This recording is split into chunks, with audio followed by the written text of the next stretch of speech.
My ex-wife ruined my life, so I crashed her wedding. Let me tell you something I never thought I'd say out loud.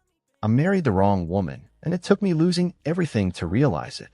I was 29, a hardworking IT guy in Atlanta. I wasn't flashy. I wasn't rich, but I was loyal to the bone. And when I met Rachel, oh man, I thought I hit the jackpot. She was smart, beautiful, charming. The kind of woman that walks into a room and people notice.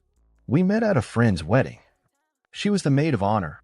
I was just a dude refilling the punch bowl and praying I'd survive another hour without getting dragged onto the dance floor. But she came up to me, said I looked miserably cute. I laughed. We talked. And the next thing I knew, we were inseparable. Fast forward 3 years, we're married. Big wedding, her dream dress, honeymoon in Greece. I was all in. Gave her everything. Bought a house together. Built a life. I even sold my car to help fund her small business, a little interior design studio she'd always dreamed of starting. And for a while, it felt perfect. She cooked, I cleaned. We had inside jokes, Friday movie night, Sunday pancakes. You know, normal. Until it wasn't. It started with little things.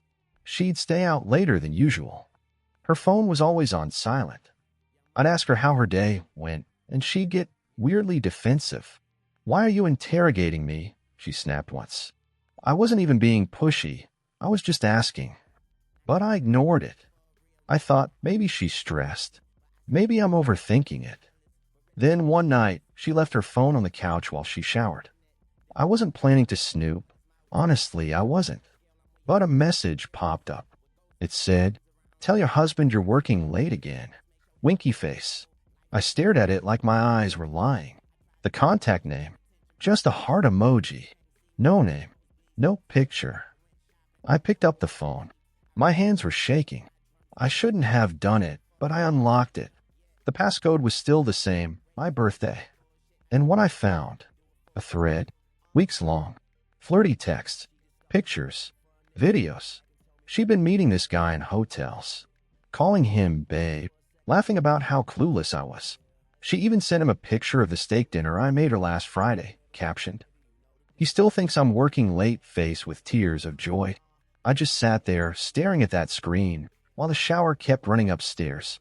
I should have walked out then, but I froze. My heart was racing, my mouth dry. I felt like my brain was short-circuiting. When she came downstairs in her towel, smiling, saying, "What's for dinner?" I couldn't even speak. I didn't confront her. Not yet. I needed proof. I needed a plan. So I waited. And over the next few days, I started collecting. Screenshots.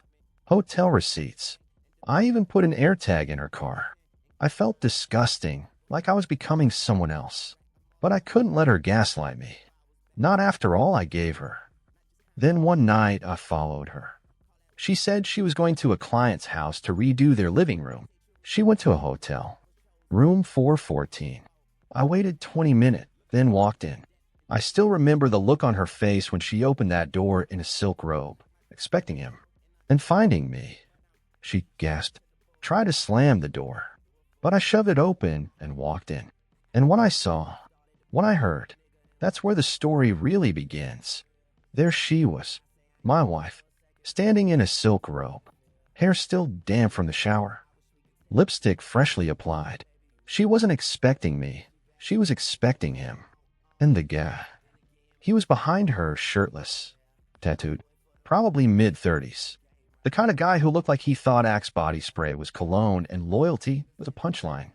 She froze. He froze. I didn't. I walked right into that room. Calm. Dead calm. Like I'd rehearsed it in my head 100 times. "Don't stop on my account," I said. "I'm just here to grab my wife." She stuttered. "Babe, wait, I can explain." "Don't."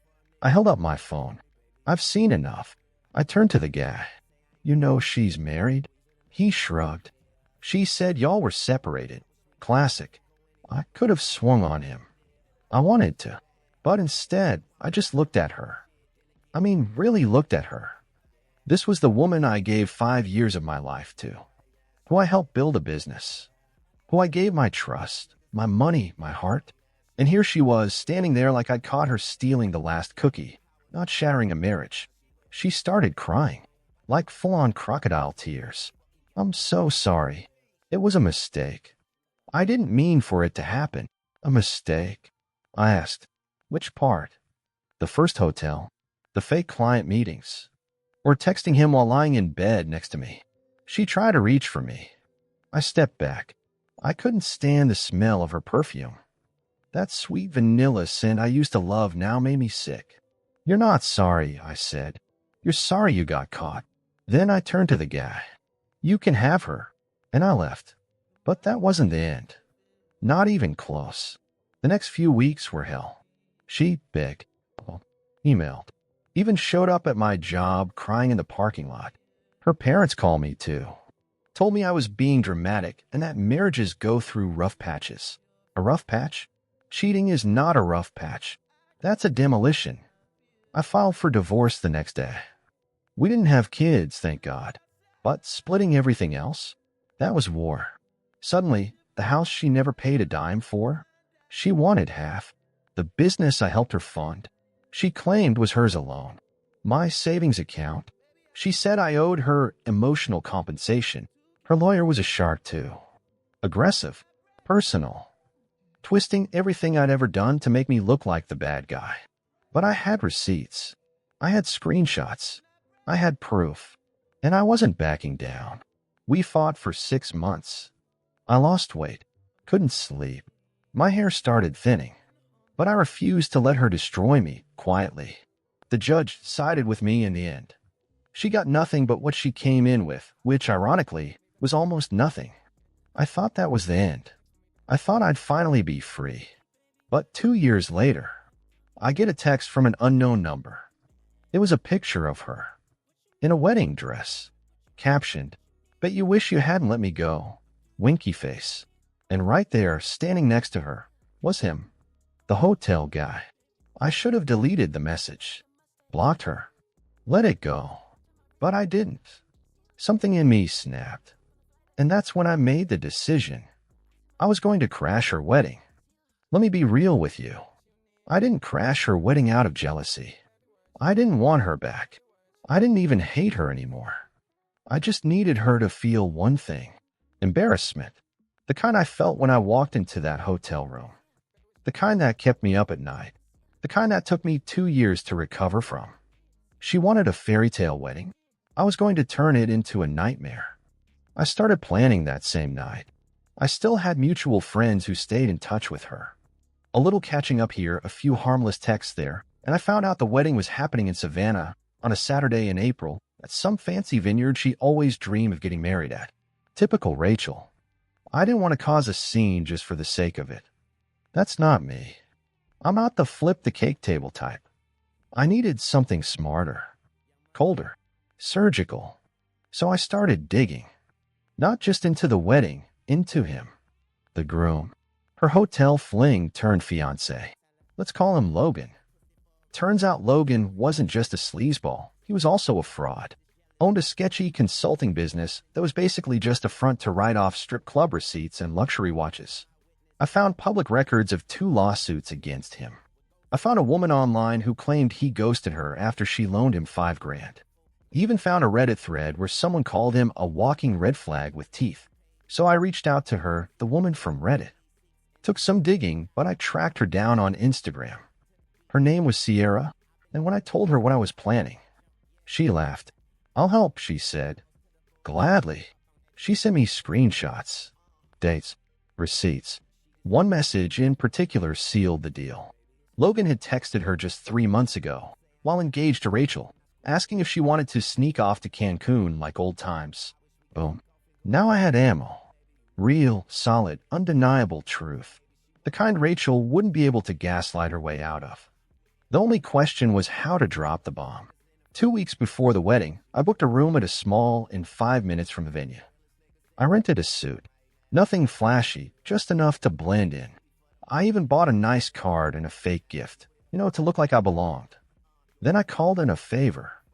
My cousin Tony lives near Savannah, works in catering, knows every vendor in that area. I told him the story, Left out the revenge part, of course, and he hooked me up with a guy who was working the reception. That guy slipped me the final piece I needed, a copy of the guest list. Guess who wasn't on it? Me. But guess who was? My old college friend, Ethan. Apparently Rachel invited him because they worked together once on a marketing campaign. And Ethan still owed me for helping him pass every group project we ever did. I called him up. Hey, man, you going to Rachel's wedding? He groaned. Yeah, unfortunately. Free food, though. You still have that +1 spot? Don't tell me you're about to ask what I think you are. I'll bring the gift. I'll drive. I'll even fake laugh at your jokes all night. He paused, then said the words I needed to hear. All right, you crazy bastard. Let's do it. The night before the wedding, I barely slept.